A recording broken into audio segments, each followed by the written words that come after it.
감사드리고요. 우리 이주철 사관님, 이윤주 사관님, 그리고 여러분 모두에게 감사드립니다. 예, 지금 21년 차입니다. 한 곳에서. 예, 근데 잘해서 한 곳에 있는 것이 아니라 잘 못하니까 불러주질 않더라고요. 다른 곳에서.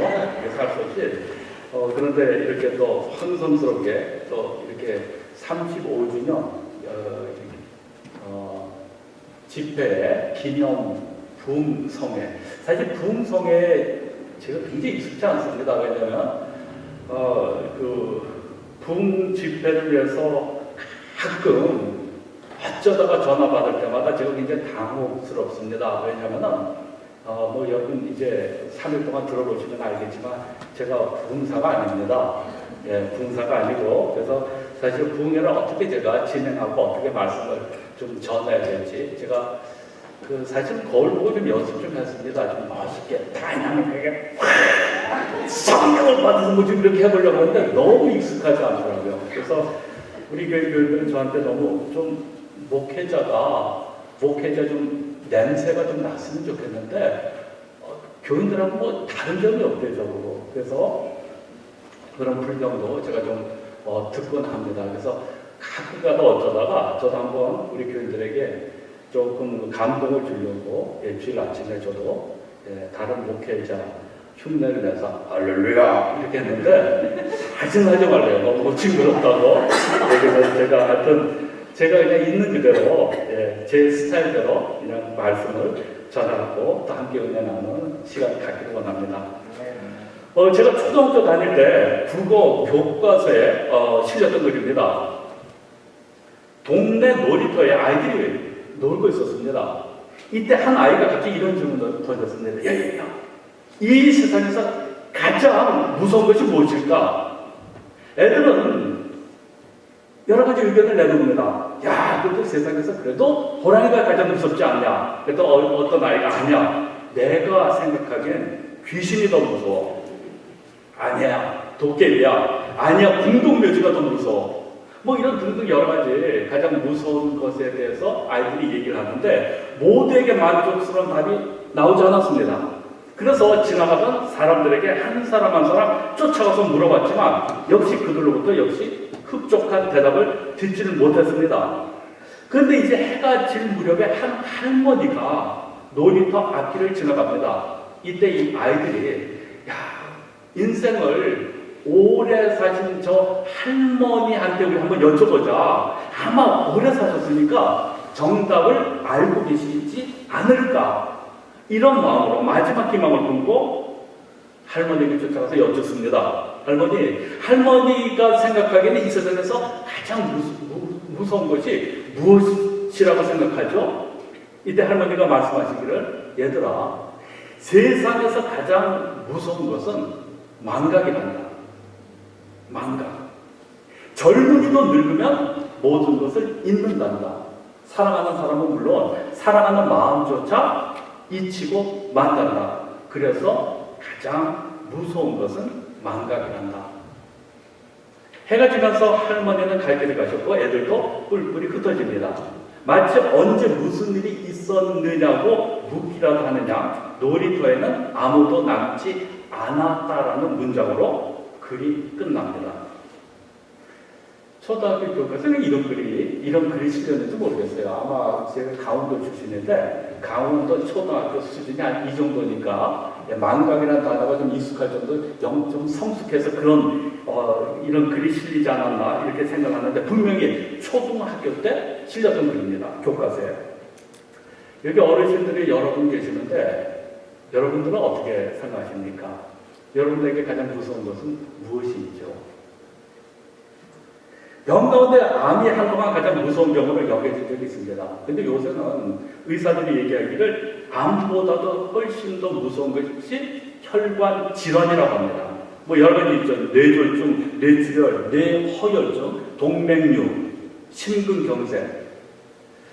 이런 여러 가지 무서운 병들이 있는데 그런데 이보다 사람들이 더 무서워하는 질병이 있는데 그것이 바로 치매가 아닌가 생각을 합니다. 근데 여러분, 우리가 사실은 정도의 차이는 있지만 여러분과 저는 사실은 치매 환자입니다. 의학적인 치매 환자가 아니라 영적인 치매 환자입니다. 하나님의 은혜에 대한 치매 환자라는 거죠. 하나님께서 그동안 우리에게 행하신 일들이 정말 어마어마한 일들이 많이 있건만 우리를 성실하게 우리의 삶을 인도하셨는데 우리는 곧 금방 잊어버립니다. 아주 자그마한 어려움이 있고 조그마한 갈등만 나타나면 우리는 그 하나님의 은혜를 곧 잊어버리는 그런 영적인 치매 환자가 아닌가 생각해 봅니다. 저는 이번 붕괴를 통해서 전체 큰 제목이 뭐냐면 그리스도인의 풍성한 삶입니다. 이 큰 제목으로 제가 말씀을 나누기를 원합니다. 왜냐면요, 하나님께서는 우리 모든 하나님의 자녀가, 그러니까 저와 여러분 모두가 그리스도 안에서 풍성한 삶을 살기를 원하십니다. 그리고 우리가 내가 개인적으로 처한 활동 상황이나 처지에 전혀 상관없이 우리는 얼마든지 풍성한 삶을 누릴 수가 있습니다. 그래서 나로 인해서 바로 우리 교회가 풍성함을 누려야 되고요. 또 나로 인하여 내가 속한 교회로 인하여 궁극적으로 이 사회가 바로 또 이 나라가 복받고 풍성한 삶을 누릴 수 있어야 합니다. 이것을 위해서 제가 오늘 저녁에 제가 말씀을 드리고 싶은 것은 우리의 모든 영적인 치매 증상을 우리가 다 치료를 받고 하나님의 은혜와 하나님의 약속을 우리가 기억함으로 우리가 풍성한 삶을 누릴 수 있다라고 말씀을 드릴 수가 있습니다. 그래서 오늘 저녁에는 그리스도인의 풍성한 삶을 위해서 기억을 해야 된다는 것이 얼마나 중요한 것인지 오늘 우리 본문을 통해서 한번 제가 말씀을 드리겠습니다. 오늘 이 본문에는 이스라엘 백성을 향한 여호수아의 마지막 강의가, 마지막 유언이 기록이 되어 있습니다. 그래서 제가 강의라고 제가 좀 바꿨는데요. 자, 여호수아가 그동안 자신이 이끌었던 이스라엘 백성을 위한 마지막 강의, 마지막 유언입니다.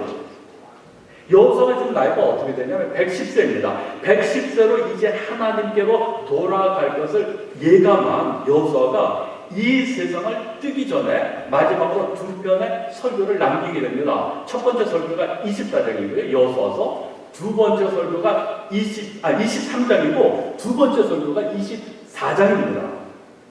자, 이 마지막 강의에는 여호수아의 죽음 이후에 가나안 땅의 위대한 지도자 없이 남겨진 이스라엘 백성들이 앞으로 어떻게 계속 하나님의 축복을 받으며 살 수 있는가에 대한 삶의 지침이 마지막에 기록이 되어 있습니다. 여러분, 이 말씀은 수천 년이 지난 오늘날까지도 우리에게 똑같은 의미로 다가옵니다. 하나님의 말씀은 살아있습니다. 결코 변함이 없습니다. 지금도 이 말씀을 우리 삶에 그대로 적용하면 우리도 똑같이 축복받고 우리가 풍성한 삶을 누릴 수가 있습니다. 자, 23장은 오늘 읽었던, 우리 함께 교독을 했죠. 23장은 유한한 한 인간의 연약한 모습, 그래서 어쩌면 약간은 슬픈 그런 그림으로 시작이 되고 있습니다. 1절이죠.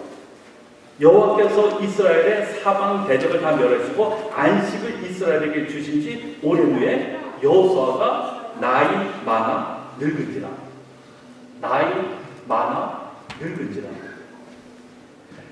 여기 여호수아가 나이가 많아 늙었다는 것은 여호수아가 단순히 나이가 많아서 늙었다는 것을 가리키는 것이 아니라 여호수아가 이제는 자신의 사명을 정리해야 될 시기가 왔다는 것을 의미합니다. 이스라엘 백성을 위해서 마지막으로 준비한 메시지를 전하는 것입니다. 바로 그가 남긴 강의의 첫 번째 요점은 기억하라는 겁니다. 기억해라. 무엇을 기억해야 됩니까? 기억의 대상은 항상 과거죠. 과거에 대한 것을 기억을 해달라는 말씀이죠. 자, 그럼 과거에 어떤 것을 기억해야 됩니까? 여러분의 과거 속에 어떤 내용이 담겨 있습니까? 제가 잘 모르죠. 네. 여러분의 과거 속에 하나님에 관한 기억이 있으신지요? 여러분들 다 기억하고 계십니까? 아마 그 외에도 우리 각자의 과거에는 아픈 것도 있고요. 달콤한 것도 있을 것입니다. 꼭 잊지 말아야 될 기억도 있는 반면에 우리가 잊어버리면 좋은 만한 기억들도 있습니다. 근데 대부분의 사람들이 정반대 삶을 살고 있습니다. 빨리 잊어버려야 할 것은 죽기 살기로 붙잡고 있고 잊어버려서 안 되는 것들을 쉽게 잊어버립니다. 10여 년 전의 일이었습니다. 시카고 부정교회를 출석하시던 한 연로하신 장로님께서 돌아가셨습니다. 성함이 어떻게 되시냐면 이재식 장로님이셨습니다. 장례식을 마친 그 다음 주일에 그 시카고에 거주하시던 그 고 이재식 장로님의 자녀분들뿐 아니라 독일에서 식구들, 그 따님, 그 다음에 그 손녀들까지 다 교회 예배를 이제 참석하게 되었습니다.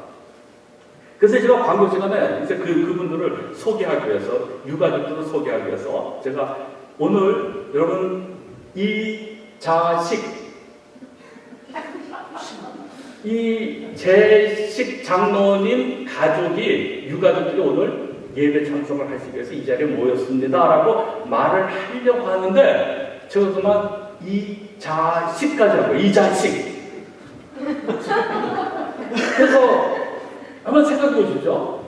장례식이 아닌 다른 일이었다면 본인이나 또 가족에게 좀 미안하지만 그냥 웃고 넘어갈 수 있는 일이죠. 좀 그 어르신에게 좀 죄송하지만 그래도 웃고 넘어갈 수 있는 일인데, 장례식을 마치고 슬픈 마음에 예배에 참석한 유족들이기 때문에 온 교인이 그 순간에, 제가 이 자식 하는 그 순간에 그냥 온 교회 교인들이 다 그냥 얼어붙었어요. 이거 웃어야 되지. 웃기긴 한데 웃을 수는 없고, 유가족이 있으니까.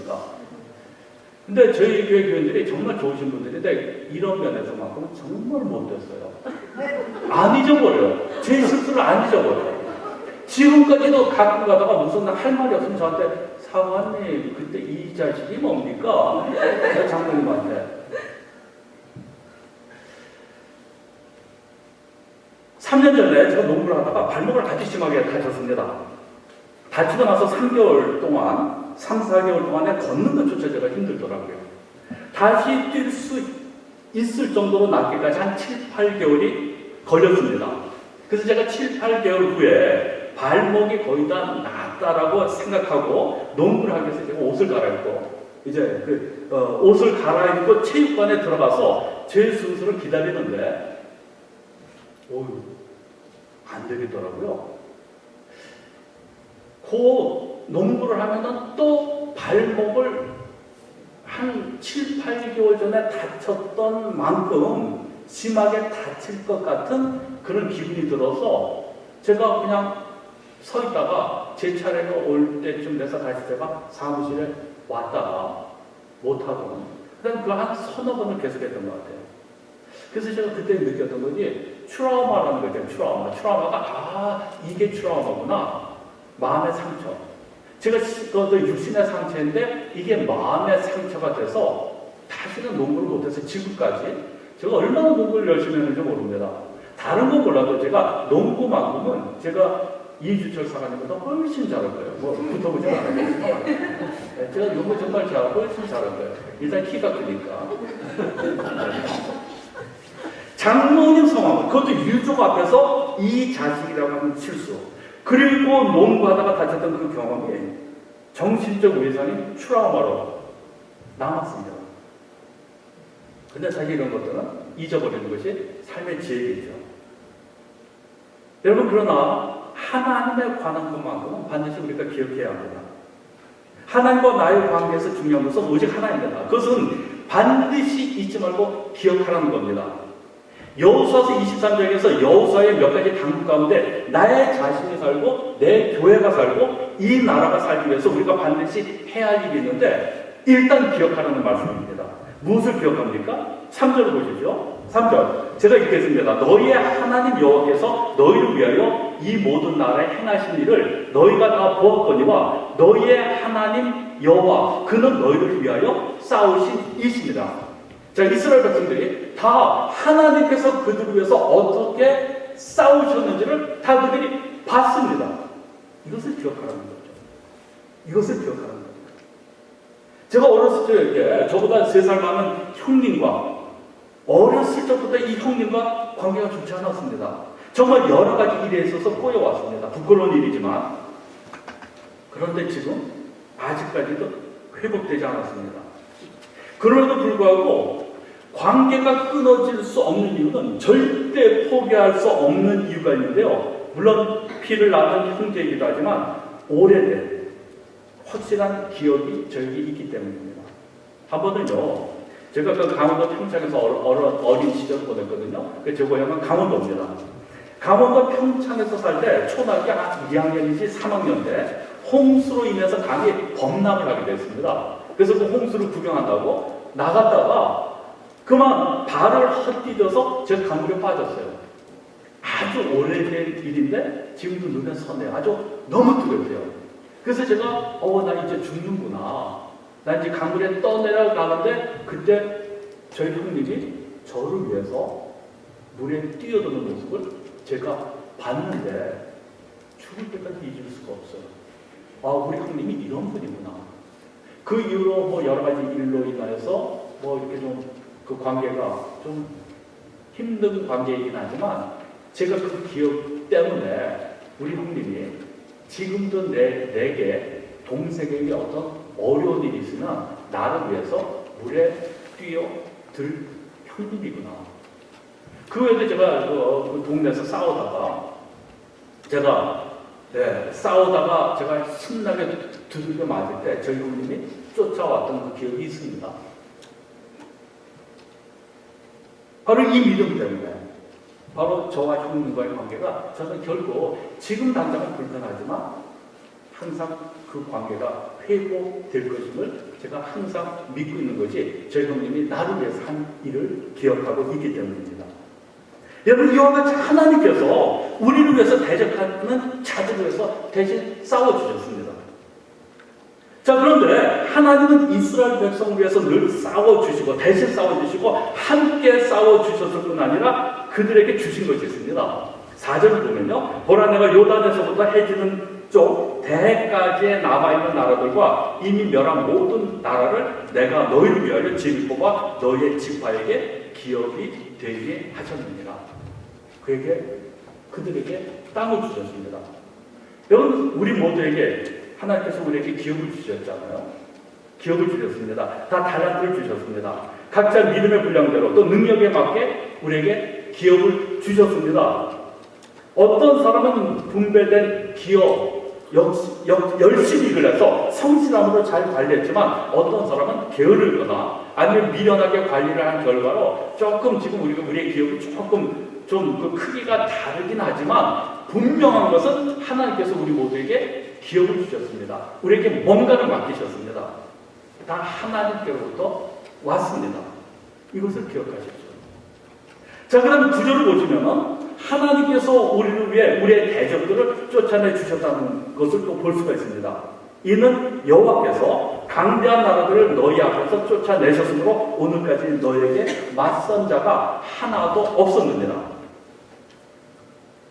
비슷한 그 맥락이지만 하나님께서 이스라엘을 위해서 그동안 싸워주셨습니다. 그 많은 강대한 나라들을 쫓아내셨습니다. 그리고 땅을 그들에게 나눠주셨습니다.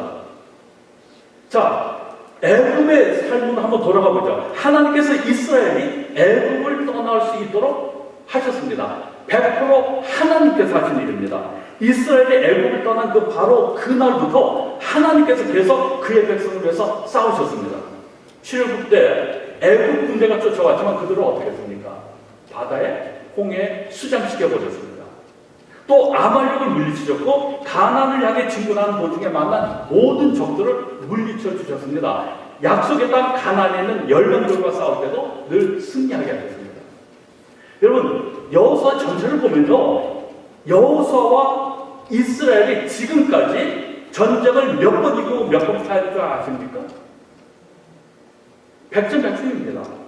물론 아이성에서 패배한 기록이 있긴 있지만 결론적으로 보면 아이성에서 승리했기 때문에 아이성의 전투는 승리한 전투이기 때문에 백전백승을 했습니다. 한 번도 지지 않았습니다. 이것을 기억해야 한다는 거죠. 잊지 말아야 합니다. 하나님께서 자기 백성에게 하신 일을 잊지 말 것을 명령하셨습니다. 프랑스 화가이자 작가인 마리 로랭생이 쓴 시입니다. 권태로운 여자보다 더 불쌍한 여자는 슬픈 여자요. 슬픈 여자보다 더 불쌍한 여자는 불행한 여자요. 불행한 여자보다 더 불쌍한 여자는 버려진 여자입니다. 버려진 여자보다 더 불쌍한 여자는 떠도는 여자요. 떠도는 여자보다 더 불쌍한 여자는 쫓겨난 여자요. 쫓겨난 여자보다 더 불쌍한 여자는 죽은 여자입니다. 그런데 여기 죽은 여자보다 더 불쌍한 여자가 있습니다. 바로 잊혀진 여자입니다. 이 세상에서 잊혀진다는 것보다 더 슬픈 일은 없을 것입니다. 마리 로렌생이 쓴 잊혀진 여자라는 글입니다.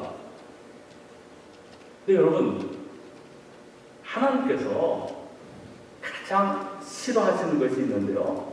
그것이 바로 우리들로부터 잊혀지는 겁니다. 정말 싫어하세요. 여러분, 하나님을 비참하게 하지 말아야 합니다. 하나님께서는 자신의 백성에게 늘 기억되기를 원하십니다.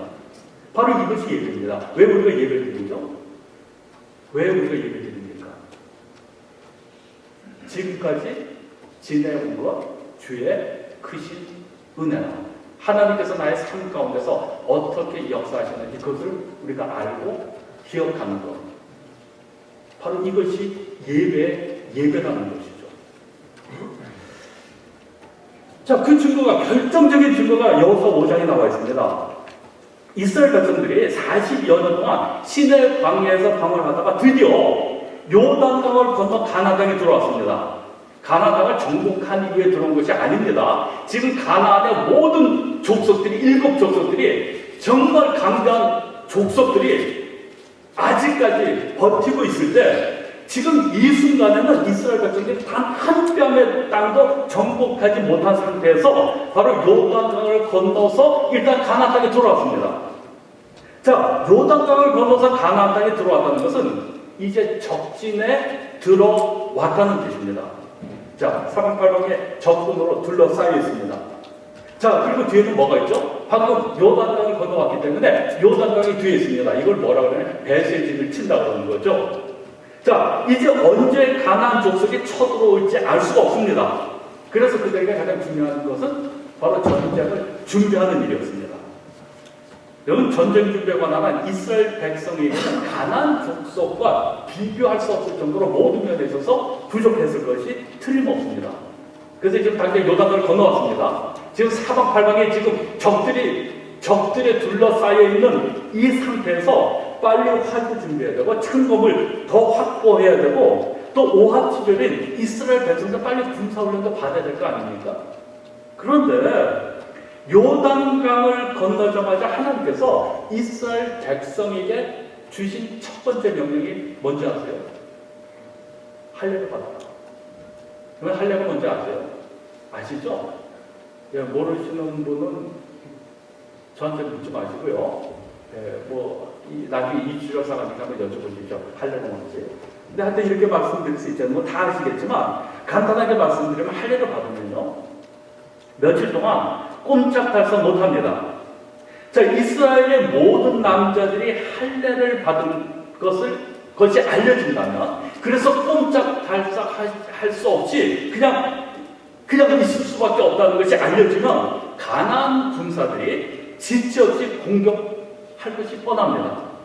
이스라엘 백성들은 문자 그대로 가나안 땅에 들어오자마자 개 죽음을 면치 못했을 겁니다. 그런데 왜 하필이면 할례를 왜 꼭 이 장소, 바로 이 시간에 받을 것을 명령하셨을까요?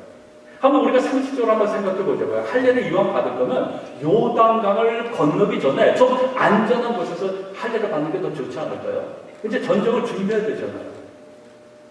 왜 그럴까요? 왜 전쟁을 앞두고 왜 할례를 받을 것을 명령하셨습니까?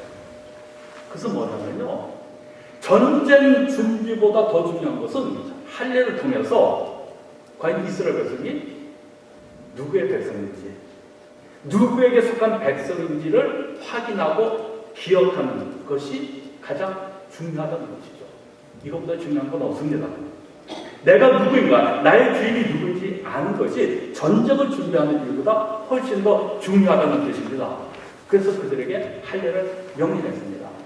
내가 누구인지를 아는 것, 하나님께서 내 가운데 어떻게 역사하시는지를 알고 감사하는 일은, 예배 드리는 일은 이것보다 중요한 일은 없습니다.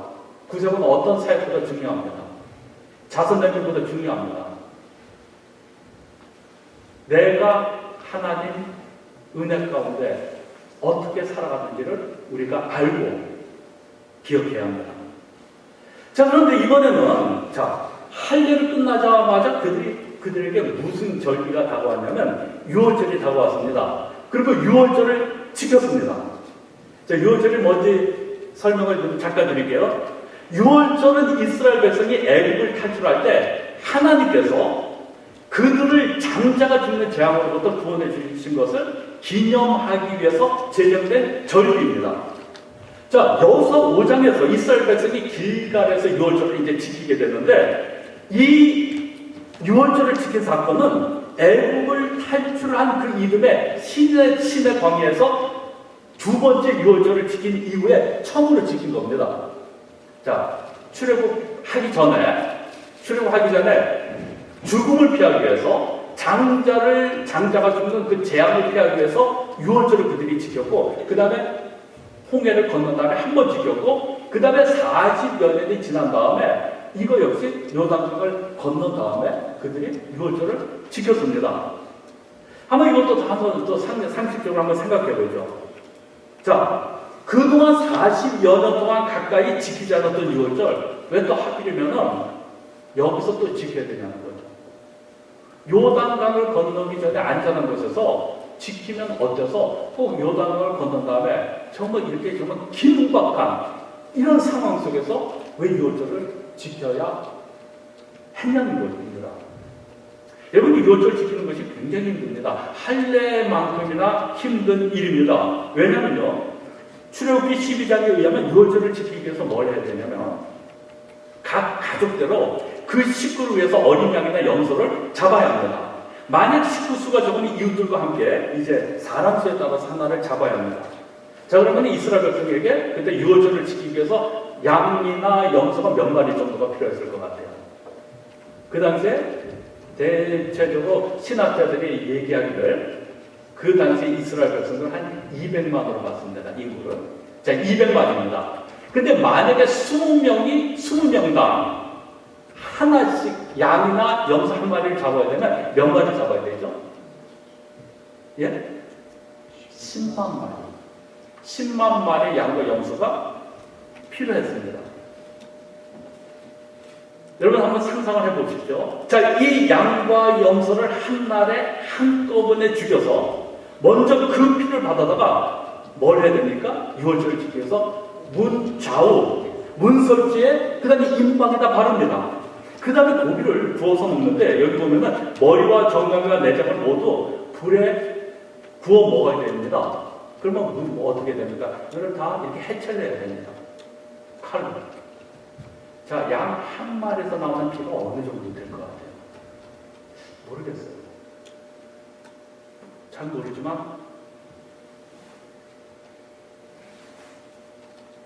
엄청난 일인 겁니다. 이 복잡한 일을 어디서 행했습니까?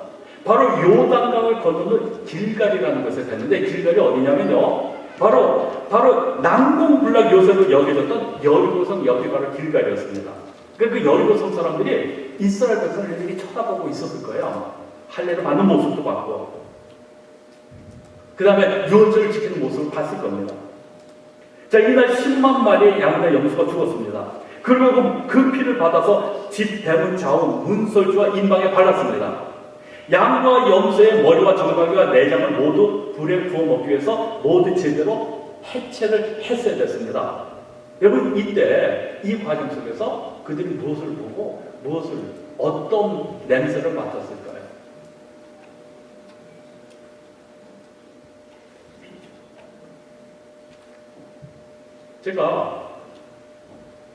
제 친구가 하루는 그 중학교 때였습니다. 친한 친구가 강원도 양양군 이방리에서 살았는데, 겨울에, 눈 덮인 겨울에 그 친구의 집에 우리가 놀러 갔습니다. 친구 3명이서. 네, 충원이라는 친구인데 그 친구 집에 놀러 갔는데 그 친구 집에서 저희들을 뭐 이렇게 대접할 별로 이렇게 음식이 별로 맛있는 게 없으니까 친구 부모님이 엄마가 친구 어머님이 저희를 위해서 닭 1마리를 내주셨습니다. 근데 친구 어머님 뭐 옛날에 시골에 가면은 친구 어머니가 다 자기가 알아서 다 이렇게 좀 요리해서 백숙으로 딱 해놓으시면 얼마나 좋겠어요. 근데 이 어머님이 뭐라고 하시냐면 제가 도저히 닭을 못 잡겠대요. 그러니까 요리는 본인이 해주시는데 대신 닭을 우리 보고 잡으래요. 그래서 제가 우리가 어떻게 뭐 잡아본 경험이 있습니까? 본 적은 있습니다. 어떻게 하냐면 이게 닭의 목을 비틀어서 이게 여기 목에 있는 그 털을 좀 뽑은 다음에 칼로 이렇게 하는데 징그러워서 우리가 그걸 못 하거든요. 그래서 이거를 고민하다가 정말 못 죽이겠더라고요. 근데 못 죽이면 어떻게 됩니까? 그 엄청난 그 닭 1마리를 우리가 포기해야 되잖아요. 그래서 할 수 없이 저희들이 이건 알거든요. 이게 날개 축제를 이렇게 해놓고 할 수 없이 지금 제 앞마당에 눈이 그냥 눈이 백설이 그냥 덮였습니다. 닭을 이게 날개 축제를 이렇게 꼼짝 못하게 이렇게 해놓고 그 다음에 제가 할 수 없이 제가 그거를 나무 태는 데다가 이렇게 옆에 눕혀놨습니다. 눕혀놓고 제가 도끼로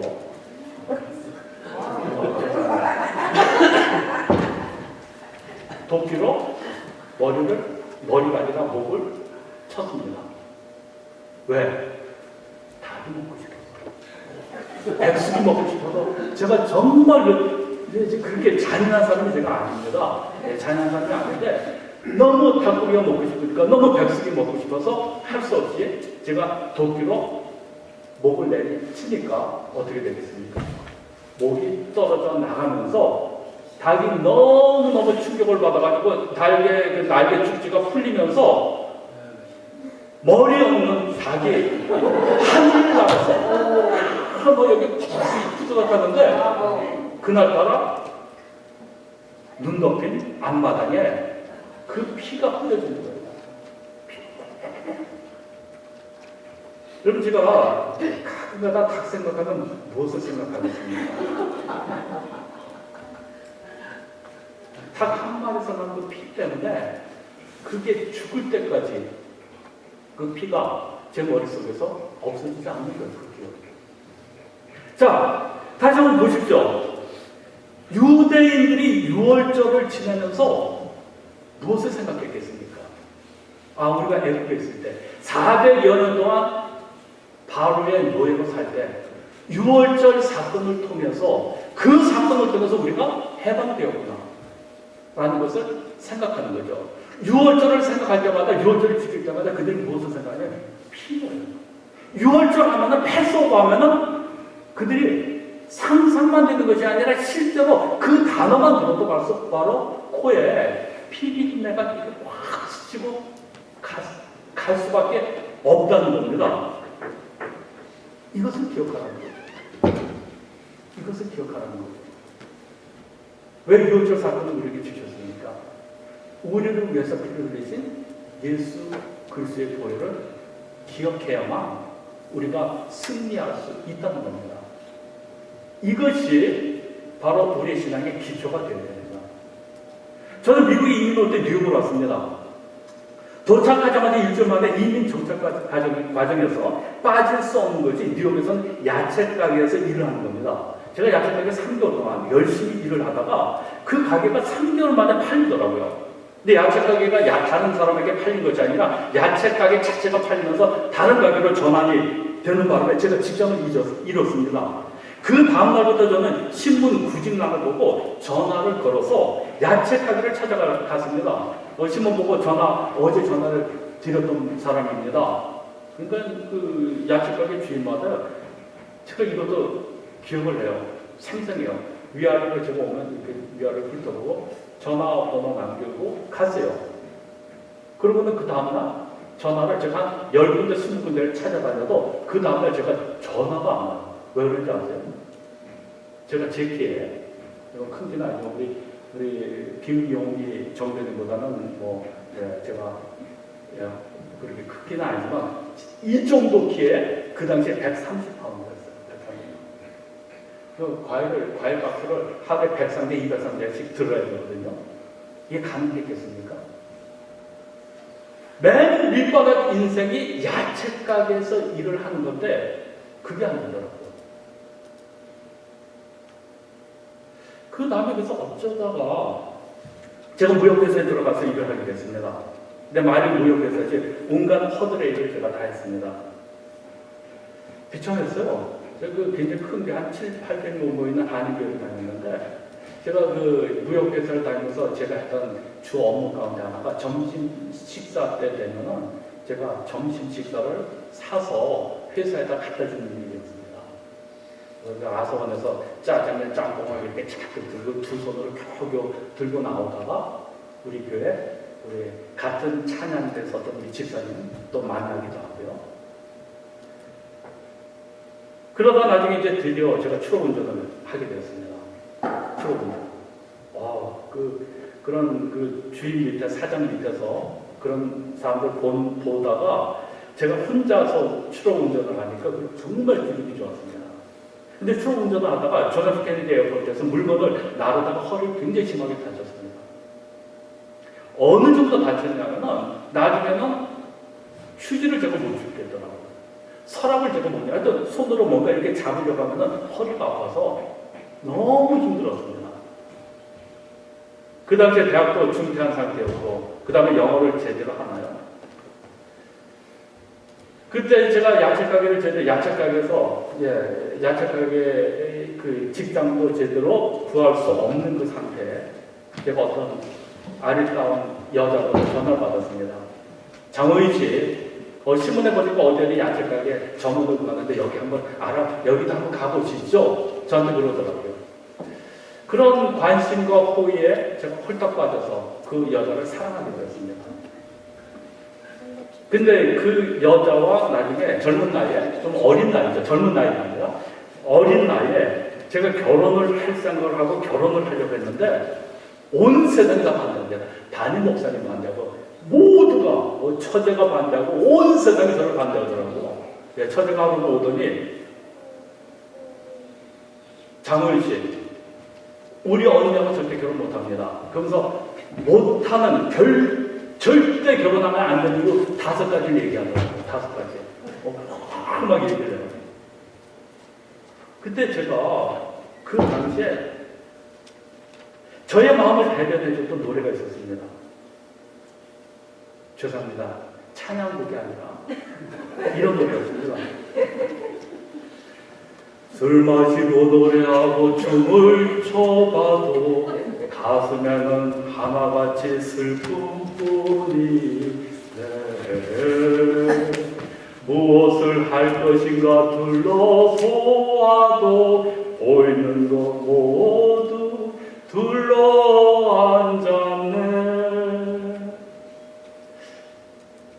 한번 이 가사가 정말 제 마음을 찔렀습니다. 보세요. 무엇을 할 것인가? 둘러보아도 보이는 것 모두가 돌아 앉았네. 여러분 아시죠? 이 노래. 송창식 씨의 고래사냥이라는 노래입니다. 바보들의 행진이라는 그 영화의 주제가 있는데요. 이 영화의 주인공이었던 영철은 애인에게서 버림받고 직장도 잘 얻기가 힘들었고 사회적으로 소외감을 느꼈습니다. 노래 가사처럼 술 마시고 노래하고 춤을 춰봐도 그의 가슴에는 하나같이 슬픔뿐이었고요. 무엇을 할 것인가 둘러보아도 보이는 것 모두가 돌아앉았다고 느꼈을 때 영철이 어디로 갔는지 아세요? 어디로 갔습니까? 자, 떠나자. 동해 바다로. 자, 떠나자. 동해 바다로. 신화처럼 소리치는 고래 잡으러. 저 빨간 고래 잡으러 갔는데 이런 마지막 영화 보신 분 계신지 모르겠지만 마지막 이 영철이 자전거를 타고 그 파도가 넘치게 되는 그 동해 바다의 절벽에서 그 자전거 타고 동해바다로 향합니다. 무슨 뜻입니까? 차단했어요. 여러분, 우리 모두에게 이런 어려움이 있을 수 있습니다. 혹시 지금 그런 어려움이 없다면 앞으로도 그런 어려움이 있을 수가 있죠. 저 정말이에요. 무엇을 할 것인가 둘러보아도 보이는 것 모두가 돌아 앉았다는 이 가사가요, 정말 저를 뜻하는 말이었습니다. 사방팔방 우겨싸움을 당했다고 느낄 때가 있습니다. 이때 하나님을 기억하세요. 하나님 기억하세요. 특별히 여기 어르신들 계시는데, 여러분 어르신들 여태껏 살았던 그 과정 한번 지내보시면 하나님께서 나를 어떻게 보호하셨는지, 정말 죽음의 그 위기를 다 넘기셨잖아요. 힘드실 때가 있었잖아요. 경제적으로 어려움 때문에 신앙을 포기한 사람들이 저희 교회 시카고는 이상하게 요새 경제적으로 어려운 분들이 계세요. 경제적으로 어려움을 겪으면서 그들이 또 신앙도 포기하시더라고요. 여러분, 관계의 어려움은 얼마나 힘듭니까? 관계의 어려움이라는 게. 제가 아까 식사하다가 잠깐 누가 얘기했지만, 제가 제 아내와, 제가 아까 그 밑에 저에게 전화를 줬던, 직업 알선해줬던 우리 여자가 바로, 그 아가씨가 바로 지금 제 아내인데, 제가 그동안 저희들이 이번 9월이면 34주년이 되는데, 결혼 34주년인데, 그동안 몇 번 싸웠겠습니까? 부부싸움. 잘 몰라요. 몇십 번 한 것 같아요. 근데 분명한 것은 제가 단 한 번도 이기지 못했어요. 왜? 제 성격이 5분만 얘기 안 하면 그 냉정 얘기하는 걸 제가 도저히 5분도 못 견뎌요. 그러니까 무조건 사실 거기가 제가 잘못 안 하고 아내가 잘못했는데도 불구하고 제가 무조건 그런 냉정하고 말하는 게 너무 힘드니까 여자가 딱 삐치면 너무 힘들어요. 그래서 제가 무조건 잘못했습니다. 그래 가서 풀고 뭐 요새는 할 수 없이 이렇게 얘기합니다. 여보, 내가 아무리 생각해도 내가 이번에 잘못한 게 전혀 없네요. 그런데 잘못했습니다. 왜? 풀기 위해서. 제가 좀 못 견뎌요. 목회도 마찬가지인 것 같아요. 저 정말 관계가 너무 힘들어요. 저는 저희 교회들 가운데서 한 분이라도 저에게 억한 심정, 저에게 섭섭하거나 오해를 가진 분들이 계시면요, 제가 설교하기가 너무너무 힘든 거예요. 관계 너무 힘들어요. 저만 힘든 게 아니라 여러분들도 아마 가장 교회 생활하면서 가장 힘든 부분이 관계 문제가 아닌가 생각을 합니다. 어떻게 하시겠어요? 여러분, 특별히 때로는 무거운 죄가 저를 짓누를 때가 있습니다. 내가 진짜 목회자야. 너무너무 힘들어가지고 제가 나중에 제가 주변에다 정말 글을 썼습니다. 장호연 사관이 목회자가 돼서는 안 되는 이유 10가지 제가 쫙 써서 발표했어요. 뭐 여러분들 허점, 단점 찾아내지 마시고 제가 발표합니다. 첫째, 장원 사관은 돈에 대해서 깨끗해야 되는데 너무 돈을 좋아한다. 둘째, 제가 10개는 다 기억을 못하는데 확실하게 기억하는 겁니다. 둘째, 목회자는 겉과 속이 같아야 되는데 장원사관은 겉과 속이 너무 다르다. 제가 그렇거든요. 어려움이 끝나고 어떤 이게 여자분도 괜찮은데 남자가 남자답지 않은 사람들 제가 정말 못 보겠어요.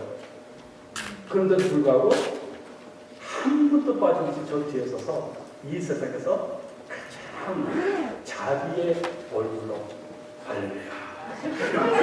안녕하셨습니까? 잘 지내셨습니까? 인상 괜찮잖아요, 제가. 그렇죠? 이게 뭡니까? 철저. 그래서 저는 이런 생각이 들어요. 정말 목회자가, 진실한 목회자는 겉과 속이 같아야죠. 근데 저는 그러지 못해요. 너무 힘들어요. 굉장히 폐쇄적이고. 그리고 제가 사실 그 부흥에 오는 게 너무너무 제가 당황스러운 게 제가 무대 체질이 안 합니다. 그래서 땀을 너무 많이 흘려요. 땀을. 근데 왜 땀을 흘리냐면 지금 제가 이만큼 땀을 흘리는 것도 굉장히 긴장해서 그런 거거든요. 그래서 제가 외딴 곳에 익숙하지 않은 장소, 익숙하지 않은 사람 앞에 나서는 걸 너무너무 힘들어합니다. 그러니까 하나부터 10까지 제가 10가지로 이렇게 요약을 하긴 했지만 제가 목회자로서 치명적인 게 너무 많은 거예요. 특별히 죄의 문제는 목회자가 목회 초기부터 제가 정말 기도를 열심히 했습니다. 하나님, 제가 전하는 것만큼 살게 해주십시오. 아니면 사는 것만큼만 제가 전하겠습니다. 설교하겠습니다. 처음에 그 기도를 엄청나게 열심히 했는데 한 몇 년 지나다 보니까 그게 말이 안 돼요. 왜? 전할 말씀이 없어요. 제가 행하지 못하고 있거든요. 죄의 문제, 이때 우리가 그래서 기억을 해야 되는 것이 바로 피를 기억을 해야 된다는 겁니다. 예수 그리스도, 그분의 피가 이미 죄의 대가를 지불했다. 피를 바르면 우리는 이미 그 죄로부터 상관없는 자가 됩니다. 그리고 피가 있어야 또 은혜가 지속이 됩니다. 죄는 주님의 자리에서 밀어내지만 그럼에도 불구하고 피가 있으면 주님께서 우리의 보호자로 강력하게 역사하신다는 겁니다. 자, 왜 우리가 예배 시간에 모여서 우리가 반드시 왜 하필이면 여기 십자가 앞에서 우리가 예배를 드립니까?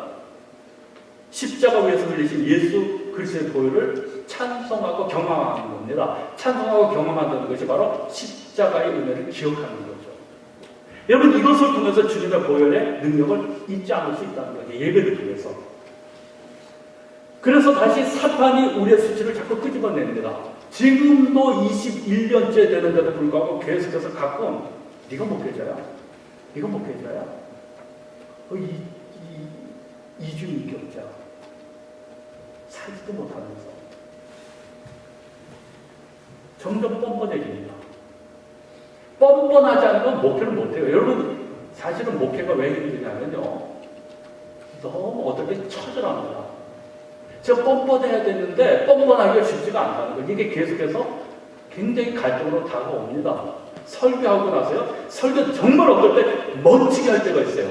그래서 많은 분들이 그 뒤에서 저한테 사모님 오늘 정말 말씀 듣고 도전 받았습니다, 은혜 받았습니다 라고 말씀을 하셨는데, 저는 바로 제 방에 들어가서 사무실로 바로 들어가서 친교 시간에 이거 어떨 때는 한참 있다가 나타나요. 왜? 너무 부끄러워서. 하나님, 제가 이 뻔뻔함의 삶을 언제까지 제가 지속해야 됩니까? 그런데 이것을 누가 이용하냐면 사탄이 이용합니다. 사탄이 자꾸 우리의 수치를 끄집어내고 우리의 자격을 논합니다. 우리 정교인 이번에 임명 받으시고 정교인들 계시지만 가끔가다 정교인들도 마찬가지. 정교인이 힘들다는 것이 본을 보이지 못할 때 뭔가 나 앞에서 내가 뭔가 어떤 영향이 부족하다고 느낄 때 계속해서 사탄이 우리에게 질문을 던집니다. 네가 정교야? 네가 사관이야? 네가 모태신앙을 가졌다고 자부할 수 있는 그런 교인이라고 할 수 있느냐? 이런 악마의 목소리가 들리기 시작합니다. 여러분, 이때 여러분들 외치십시오.